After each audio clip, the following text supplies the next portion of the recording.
Tendo falado no potencial de um dipolo elétrico, vamos agora encontrar qual é o campo elétrico associado.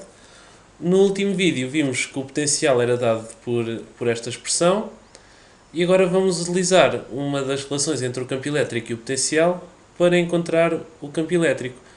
A relação é que o campo elétrico é igual a menos o gradiente do potencial. Este gradiente agora não pode ser feito em coordenadas cartesianas x, y e z. Tenho aqui r, tenho aqui θ. O mais apropriado a fazer é encontrar em coordenadas polares.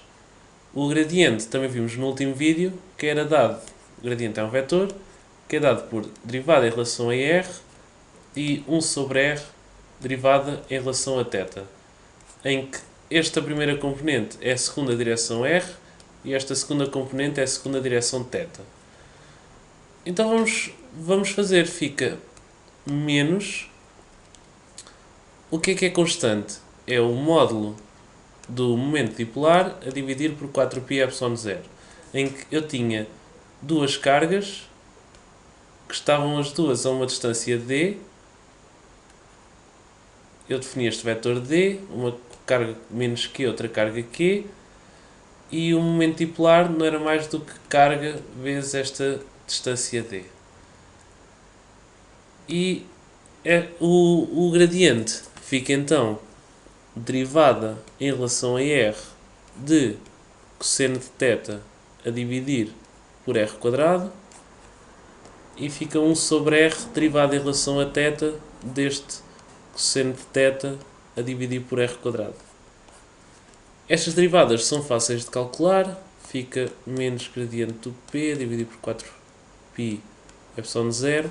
Derivada em relação a r do que aqui está, o θ não depende de r, o cosseno de θ pode passar para fora, e a derivada de 1 sobre r quadrado é menos 1 sobre r ao cubo. Então fica menos cosseno de θ a dividir por r ao cubo. Derivada do cosseno é menos seno, e o r também pode passar para fora da derivada. Com este 1 sobre r a multiplicar fica r ao cubo. Então o campo elétrico de um dipolo fica, também algo não muito complicado, é campo elétrico, vou dizer eletrostático, é dado por módulo de P. Eu aqui, na derivada de 1 sobre r quadrado é 2 sobre r ao cubo. Fica o módulo do momento dipolar a dividir por 4πε0. O menos a passar por lá para dentro, transforma todos os menos em mais, fica cosseno de θ, e estão os dois a dividir por r ao cubo. Posso passar o r ao cubo para fora. Cosseno de θ vezes 2 e seno de θ. É simples, é só pegar esta expressão e pôr o que é constante para fora e passar o menos para dentro. E aí está o campo elétrico criado por um dipolo. E fica interessante ver que este campo elétrico, tal como o potencial, o campo elétrico depende de r ao cubo, e nós tínhamos visto que para a lei de Coulomb, o campo elétrico ia com 1 sobre r quadrado e o potencial ia com 1 sobre r. Mas agora, no dipolo, fica diferente. O campo elétrico depende de 1 sobre r ao cubo e o potencial depende de 1 sobre r quadrado. E isto é devido às aproximações que nós fizemos com este momento dipolar, e as dimensões estão certas. Apesar de depender com uma potência a mais de r, o momento dipolar tem em si também uma distância. Por isso as dimensões ficam certas, e o cosseno e o seno não têm dimensões. Tenho um campo elétrico agora radial e um campo elétrico em θ. Ou seja, este campo elétrico em θ, o que vai fazer é uma força de rotação. Ou seja, as minhas cargas podem querer rodar uma em torno da outra. Se o campo elétrico fosse apenas radial, elas iam se aproximar. Tal como tenho aqui o campo elétrico radial, elas aproximam-se, isso existe sempre, mas tenho o campo elétrico em θ. Mas não nos podemos esquecer que o campo elétrico é visto a uma distância r muito maior do que esta distância d. Este é o ponto P, minha origem, e estou a ver qual é o campo elétrico criado num ponto P muito grande. Então, o campo elétrico vai ter uma componente em θ e uma componente em r. Pode ficar uma coisa deste género ou uma coisa assim. Se nós fizermos o gráfico deste campo elétrico, a que é que nós chegamos? Se nós desenharmos este campo elétrico, ficamos com, vou desenhar outra vez as duas cargas, menos Q e Q, que estão à distância D, aqui o eixo entre elas, fico com o campo elétrico na mesma a ir de Q para menos Q, mas agora com não exatamente apenas em componente radial. A componente em θ o que faz é curvar um pouco o campo elétrico. E se eu vir num ponto P mais distante, também tenho linhas de campo maiores. Eu podia desenhar as linhas de campo todas até ao fim, mas ou ainda assim, que já saía do ecrã. Tenho linhas de campo elétrico desta forma. E isto parece um pouco as linhas de campo de um ímã. Depois vamos falar sobre isso mais à frente. E o que é que acontece em θ igual a zero, ou seja, segundo o eixo das cargas? Se eu meter θ igual a zero, o seno é zero e o cosseno é 1. Fica sem componente em θ, ou seja, fica só uma componente radial. E é isso que acontece. Em θ igual a zero, tenho apenas uma componente radial segundo o eixo das cargas. E é esta a figura que nós obtemos com o dipolo elétrico. Fica também interessante ver como é que as duas cargas podem rodar uma em torno da outra. O que é que acontece se eu aplicar um campo elétrico externo? Se eu aplicar um campo elétrico externo ao meu dipolo. Ou seja, tenho uma carga aqui, uma carga Q, outra carga menos Q, tem na mesma distância D, e eu aplico, por exemplo, um campo elétrico para cima. Se eu aplico um campo elétrico para cima, a força elétrica nesta carga é para cima, e como a outra carga é negativa, a força elétrica nessa carga é para baixo. Este é um vetor vertical para baixo. Então, o que é que acontece? Elas podem rodar. Se podem rodar, temos que pensar em termos de torque, ou binário de forças. Eu vou chamar ao torque a letra tal. Há também quem use a letra N, ou outras letras, mas eu vou utilizar a letra tal. E tal é definido como a distância a que elas estão, produto externo com a força a que elas estão sujeitas. E este é o meu torque. Isto ajuda-me porque isto vai ser igual ao momento de inércia vezes a aceleração angular, em que a aceleração angular é a segunda derivada do ângulo em relação ao tempo. Posso pôr como θ 2 pontos.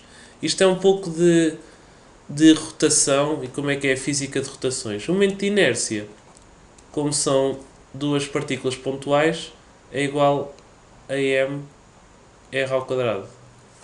E que eu estou a ver, por exemplo, a massa de uma partícula Q, estou a ver como é que ela roda e fica a massa da partícula Q. E este r ao quadrado é a distância que ela está de outra, não é nada mais do que d quadrado. Então eu posso primeiro encontrar a força elétrica.